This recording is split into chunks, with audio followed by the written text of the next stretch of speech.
กราบสบายดีพ่อแม่พี่น้องป้องปายสุขุสุคนวันนี้ก็ได้สิพามาเบิ่งบรรยากาศยามมื้อเช้าของ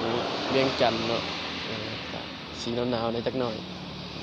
อันนี้ก็จะเป็นห้านแม็กเนาะที่ผู้ค้าอยู่เนาะบรรยากาศยามมื้อเช้าก็หนาวเติบอยู่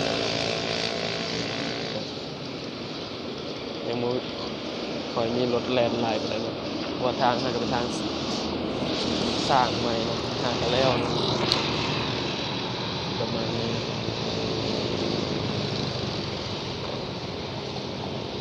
บรรยากาศดีๆเนาะ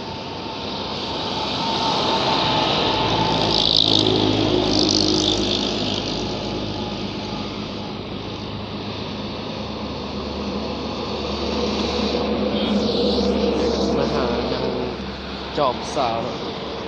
สาวปลายทางเนี่ยมันจะคงงามในสาวเวียงเนาะ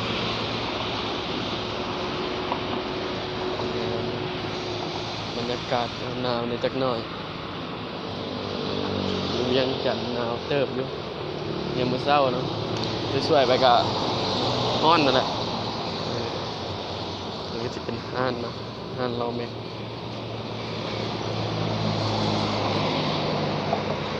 ก็โอ้สาว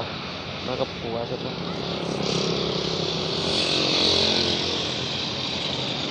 อันนี้ก็